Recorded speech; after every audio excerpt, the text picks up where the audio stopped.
Good afternoon. My name is Bill Reimer from the Regent College Bookstore. It's been another beautiful day here in Vancouver, Easter Monday, in fact, and I hope that you had a very blessed Easter. Today's pick of the day is by an author by the name of Simone Weil, who was a French mystic, born in 1909 to an agnostic Jewish family. It wasn't until 1937 that Simone Weil even prayed.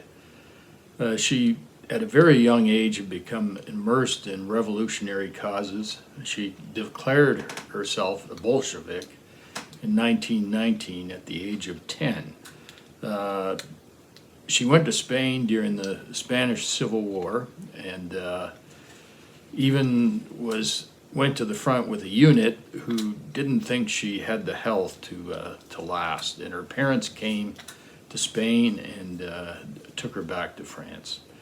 Earlier, she had engaged even Leon Trotsky in a debate in her home. She had invited Trotsky to her family home, and a debate took place there, or some kind of encounter.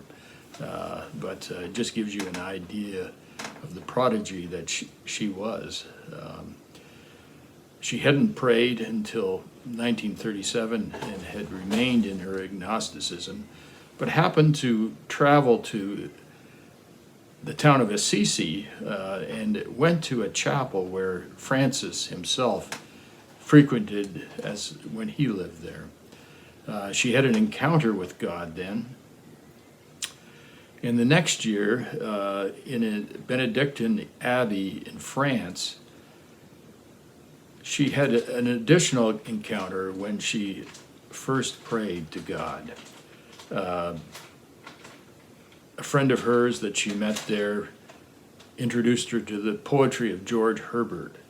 And when she read the poem Love that Herbert had written, she wrote, "Christ himself came down and took possession of me." In this book, here it is, Love in the Void, Where God Finds Us. It's one of the Plough spiritual guides, the Plough Publishing Company.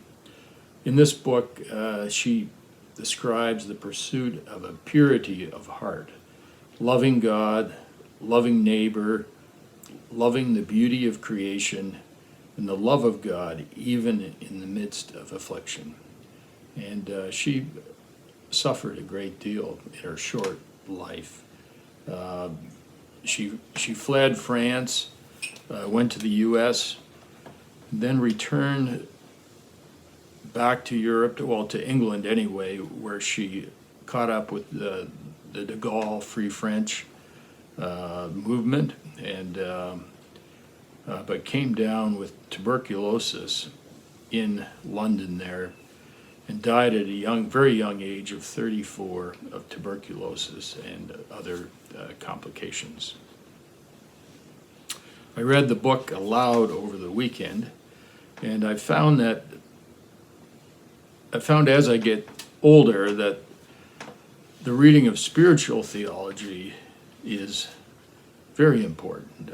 We don't do enough of that. It's tough reading, but reading aloud can be helpful.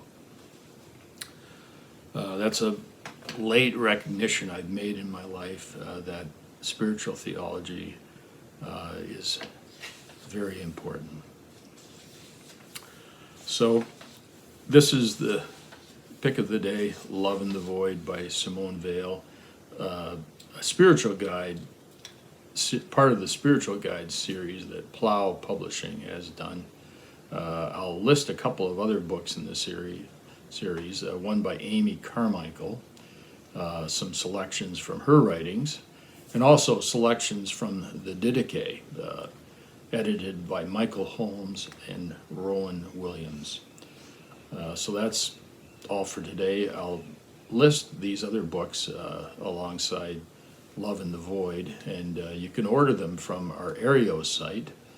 A good chunk of the proceeds goes to Regent College and the bookstore, and we very much appreciate it if you support us in these times, either there or even more so at the regentaudio.com site where we sell audio downloads. Thank you.